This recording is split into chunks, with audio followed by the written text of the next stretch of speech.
Clergy nodded in approval, for they believed this was justice. A lesson to others who might forget their place. But what crime justified such punishment? It was rarely violence, rarely theft, rarely anything that stained the soul. Often, it was simply words. A wife who argued with her husband, a widow who mocked a priest, a midwife who questioned church decrees, all could find themselves beneath the weight of iron. Some women wore it for an hour, others for days. A few never removed it again, dying not from the wounds it caused, but from the infection of despair. The scold's bridle was not merely a device of pain. It was a message, a declaration that in medieval society, control was maintained not by swords, but by silence. And in that silence, the authority of men was preserved. Yet even as these devices multiplied, even as forges clanged across kingdoms, there was something darker that allowed them to exist. An idea buried deep within faith itself, that the female voice was the echo of Eve's sin. Medieval theologians often quoted St. Paul's words, "Let the woman learn in silence with all subjection." To question this was to question God. The church wove it into sermons, embedding it into daily life. Priests preached that talkative women spread gossip and discord, that nagging wives destroyed households. They told stories of saints who cut out their own tongues to avoid the sin of speech. Slowly, society began to believe that silence was holiness, and that women who resisted it deserved torment.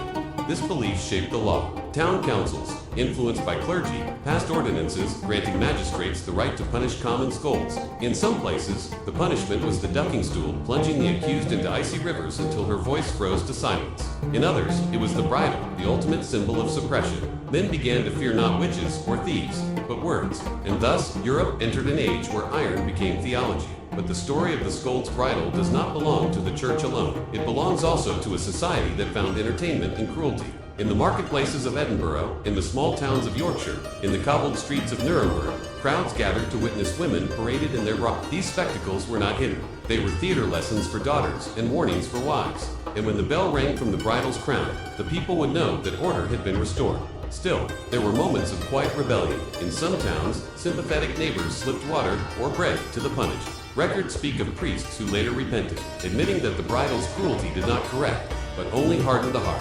And as the Renaissance dawned and learning spread, new voices began to question whether silence truly meant virtue. Yet, for centuries, the iron voice of patriarchy rang louder. Each scold's bridle told a story of its own. One preserved in the Tolbooth Museum of Aberdeen bears a rusted inscription, "Chasten thy tongue, woman, lest it be thy ruin." Another, from Birmingham, bears ornamental horns, symbolizing the shrew or scold as a beast to be tamed. The craftsmanship was astonishingly detailed, a paradox of beauty and brutality. Iron polished like jewelry, but made for degradation. The same blacksmith who forged a knight's sword might the next day build a woman's cage. And that is perhaps the darkest truth, that these devices were not made by monsters, but by ordinary men. To them, it was not torture. It was discipline, sanctioned by custom and creed. In their minds, they were preserving harmony. But harmony built on silence is not peace. It is obedience disguised as order. The device spread across Europe. In Germany, it was known as the Schandmesser, the mask of shame. In France, Le Bras du Ski. Each culture gave it a different face, but the same purpose. By the 1600s, the scold's bridle had become as common a punishment as the stocks. Town archives in Newcastle list dozens of cases. Anne Bid, for loud and clamorous tongue, said in the Branks, Marjorie Johnson, 4 foul words against her neighbor, bridled for an hour. None of these women were accused of witchcraft, theft, or treason. Their crime was speech itself. By the dawn of the Enlightenment, whispers of reform began to stir. Philosophers and early feminists condemned the bridle as barbaric, a relic of ignorance. But the damage had been done. Generations of women had been taught that words could bring iron, that thought itself could lead to pain. And so, silence continued, passed down not through laws, but through fear. Today, the surviving scold's bridles rest behind glass, relics of an age both distant and disturbingly familiar. Their rusted curves still glint faintly, as if holding the memory of those who wore them. Tourists gaze upon them with morbid curiosity, forgetting that once these were not museum pieces, but instruments of law and faith. The air around them still seems to hum with the faint echo of their victims' voices, voices that were never meant to be heard. And as the camera would fade to black, the narrator's voice lingers. In the end, it was not iron that silenced them, but the belief that silence was righteous. The scold's bridle was not the only cage forged for the female body. Across the courts and torture chambers of Europe, new inventions appeared, each devised not merely to punish crime, but to enforce obedience. To understand why they existed, one must step into the mind of an age that believed virtue could be beaten into flesh, that faith could be proven by suffering, and that fear could preserve order where mercy could not. The Middle Ages were ruled by hierarchy, God above king, king above lord, husband above wife. Beneath that fragile pyramid lay the unspoken law that held it all together. A woman's duty was to obey. When obedience faltered, when speech became defiance, the world responded not with argument, but with instruments. These machines of torment were not crude improvisations. They were symbols of a civilization convinced that pain was purification. The ducking stool was among the earliest. It seemed almost innocent compared to later horrors, a simple wooden chair fixed to the end of a long beam above a pond or river.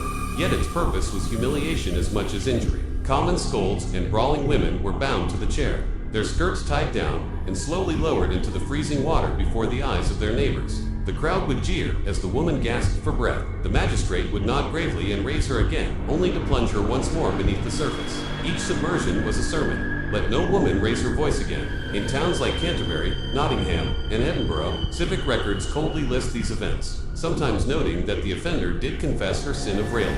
It was confession by drowning, to a modern ear. Such punishments seemed the acts of Satan, but to the medieval magistrate they were moral theater, visible proofs that authority still ruled the street. Public punishment taught obedience more effectively than law. When a wife saw her neighbor hauled through the market square, gagged or dripping from the pond, she learned the lesson before the lash ever reached her dock. And yet the ducking stool was only the prelude. By the late 15th century, as superstition deepened and Europe shuddered through plague, famine, and war, fear sought darker tools. The church, struggling to maintain its power, began to brand certain women as the source of calamity, witches, heretics, sinners whose bodies supposedly carried Satan's mark. The result was an age of inquisitors and instruments. Among the most infamous was the Iron Maiden, a towering sarcophagus of metal, shaped like a human figure, its inner walls studded with spikes. Legend places its creation in Nuremberg, though historians now debate whether the earliest maidens were truly used or merely imagined as warnings. But imagination alone can be a weapon. The idea of the Iron Maiden, a coffin that punishes speech and sin, haunted Europe's nightmares. Some accounts describe victims locked within, while spikes pierced their flesh just deeply enough to draw blood without killing, leaving them to suffocate slowly in darkness. Whether myth or memory, the Maiden embodied a truth about medieval justice. That spectacle mattered more than survival. Not all tortures killed. Many simply displayed. The shame mask, worn throughout Germany and Austria, turned humiliation into ritual.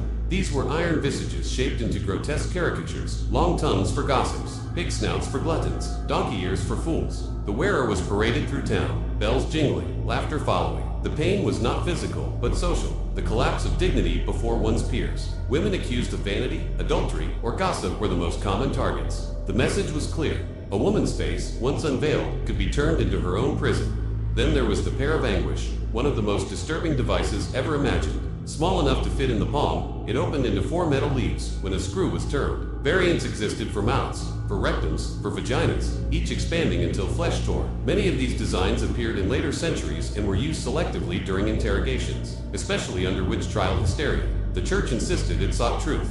The device guaranteed silence. It symbolized how medieval law viewed confession, not as revelation but as conquest, the breaking of the body to prove the righteousness of authority. Each instrument reflected the same obsession: to control the female body through pain, to sanctify obedience through fear. From Florence to York, prisons and manors kept such tools as part of civic equipment. Town budgets record payments to blacksmiths. For the making of a brank, 2 shillings. For the repair of a stool, 3. The bureaucracy of cruelty was meticulous. Torture was not chaos, it was order given shape in iron and wood. Behind the forge and the courtroom stood the pulpit. Priests thundered. That woman was the gateway of the devil. In 1486, the Malleus Maleficarum, the Hammer of Witches, was published by Inquisitors Kramer and It declared that women were more credulous and more carnal, thus more susceptible to Satan. Across Germany, France, and Scotland, its words became doctrine. Women who healed with herbs, midwives who delivered babies, widows who lived alone, all became potential enemies of God. The instruments of correction soon became instruments of annihilation. Torture chambers filled with the cries of those accused. Few confessions were genuine. Most were torn from the body through pain. A woman who refused to speak was stretched on the rack until joints snapped or branded with irons, sanctified by priests. But still, specific devices were designed for women because their supposed sins were bound to their sex. The pear of anguish for unchastity, the breast ripper claws heated until they glowed, the Spanish tickler dragging flesh from bone, each justified as a defense of virtue. The paradox of the age was staggering. In the name of purity, they defiled. In the name of faith, they tortured. Not every region was equally cruel. In southern Europe, inquisitors favored fire. In the north, humiliation. English law prized public exposure. The pillory, the cage, the walk of shame. German cities embraced mechanical ingenuity. turning torture into art. In all cases, though the victims were overwhelmingly female, records from Bamberg 1628 show 95 women executed for witchcraft to only 6 men. In Scotland, estimates rise to over 2,000. Behind each number was a name erased, a life reduced to confession and ashes. The psychological design of these devices was deliberate. They punished not only the individual, but the imagination of everyone who watched. The sight of a bridled woman, the splash of a ducked one, the rumor of a maiden's scream, these became warnings carved into memory. Obedience did not need to be enforced daily. It was internalized. Thus, the instruments did their work even when unused. Fear was the most efficient jailer of all. By the 17th century, whispers of change began to circulate. Enlightenment thinkers like Voltaire and Beccaria argued that punishment should correct, not destroy. Yet their voices reached slowly into the villages where superstition still ruled. There, the ducking stool continued its grim service. Sometimes until the early 1800s. The last recorded use in Britain occurred in 1809, when a woman named Jenny Brindle was ducked in Leicester for brawling. The crowd still laughed. The law still approved. Civilization, it seemed, moved forward 1 century at a time. Meanwhile, the Museum of Cruelty expanded. Some tortures, such as the Iron Maiden, may have been later but their legends endured precisely because they expressed the truth of the era's mindset that control of women's bodies and voices was both entertainment and moral duty. Even after such devices disappeared, their purpose lingered in culture. Ridicule of outspoken women, suspicion of midwives, the branding of independence as sin. The iron may have rusted, but its echo remained dark. Imagine now a small medieval town at dusk. The blacksmith's forge glows red. Beside him stands a magistrate, parchment in hand. They speak not of guilt or innocence, but of correction. The blacksmith nods and begins to hammer. Each strike sends sparks into the dark, each spark a future scream. The tool he shapes will outlive them both, a monument to the belief that suffering maintains order. When morning comes, it will be fitted upon another woman whose only crime was defiance. The crowd will cheer, the church bell will toll, and somewhere in the noise, a single thought will die, the thought that justice might mean mercy. Thus the machinery of silence turned. Centuries would pass before reason began to erode its gears. But even reason could not erase the stories whispered about those devices, tales that traveled from generation to generation, growing more monstrous in memory. The Iron Maiden became legend, the bridal symbol, the ducking stool, folklore, yet each legend was rooted in truth. The truth of a world that believed pain could sanctify and silence could save. They called it justice. The narrator would murmur as the camera fades over images of rusted iron. But justice built on fear is only another name for tyranny. When the flames of the medieval age began to dim, when science and reason slowly dawned across Europe, one might imagine the screams had stopped, that the age of the bridal and the maiden had ended. Yet the truth was crueler. The devices were gone, yes, but the idea behind them, the idea that a woman's voice was dangerous, her independence, a threat, endured like rust beneath the paint of progress. The tools changed shape. The iron mask became law, custom, and expectation. Silence, once forced by metal, was now enforced by morality. As the Renaissance gave way to the Enlightenment, cities gleamed with knowledge and art. But in the dim corners of those same cities, the ghosts of medieval justice lingered. The scold's bridle, the ducking stool, the shame mask, they became curiosities, locked away in chambers of history. Yet every woman who dared to speak too freely, to challenge her husband or question her priest, felt their shadow still. The physical torture had ended, but social punishment remained alive and sharpened. A whisper could still destroy a reputation. A rumor could still cage a life. Philosophers wrote about liberty and equality.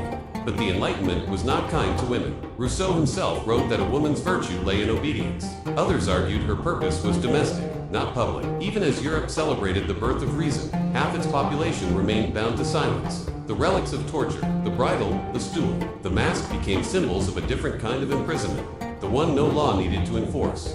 In 1791, as revolution tore through France, a woman named Olympe de Gouges wrote the Declaration of the Rights of Woman and the Female Citizen. She demanded the same freedoms men had claimed for themselves. For that defiance, she was executed by guillotine, not by iron bridle, but by a nation that still saw a woman's voice as rebellion. The echo of medieval justice rang even in an age that claimed to be enlightened. The tools of silence had evolved, but the logic of fear remained the same. And still, the remnants of those instruments survived in the public imagination. Museums began to collect them. The Iron Maiden of Nuremberg, the shame masks of Bavaria, the bridles of Scotland. Visitors stared, horrified yet fascinated, at the artistry of cruelty. Some questioned whether such things could be true. Others defended them as necessary evils of a darker time. But the danger of remembering without understanding is simple. History repeats itself, not in the same form, but in the same spirit. As centuries turned, the Industrial Revolution brought new power, new wealth, and new hierarchies. The iron that once silenced women was now forged into machines that defined society itself. Women entered factories, worked beside furnaces, spun cotton, and stoked engines. They gained a voice in labor, in protest, in print, but each step forward was resisted by the same ancestral fear that women with voices would unmake the order of the world. Newspapers mocked them as scolds and witches, just as their ancestors had been mocked in the town squares of England. The scold's bridle no longer hung in magistrate halls, but it lived on in words and laws. By the 19th century, the old devices had become symbols of shame, not for women, but for the civilizations that built them. Scholars began to document them, not as tools of correction, but as evidence of oppression. Feminist writers of the era, from Mary Wollstonecraft to Elizabeth Cady Stanton, invoked these instruments as proof of how deeply fear had shaped history. Men, wrote Wollstonecraft, built temples to virtue upon the suffering of their mothers. And though she wrote in the Age of Enlightenment, her words might as well have echoed from a medieval dungeon. Yet the fascination persisted. The Iron Maiden, once myth, became legend. In the 1800s, German showmen displayed reconstructed versions in traveling exhibitions, claiming they were real medieval relics used by inquisitors. Crowds paid to see them, to shudder at their design, to feel, for a moment, the thrill of horror at humanity's past. Ironically, the device meant to silence women had become entertainment. The cruelty that once hid behind faith now wore the costume of curiosity. But among scholars, truth was more complex. Modern historians now know that many such devices were exaggerated or misinterpreted, their legends inflated by the imagination of later centuries. The Iron Maiden, in particular, may have been an 18th century fabrication built from older fragments. Yet the idea of it captured something real, the cruelty of an age that thought pain could purify, that silence could sanctify. Even if the maiden never pierced flesh, countless bridles, masks, and stools certainly did. Their victims were real. Their suffering was not myth. And what did all this cruelty achieve? Nothing but centuries of fear, internalized and passed down from mother to daughter, a whisper across time. Be careful what you say. Be careful who hears. In that sense, the medieval age never truly ended. It simply changed its armor. The silence once commanded by iron was now maintained by culture, by ridicule, by laws written by men for men.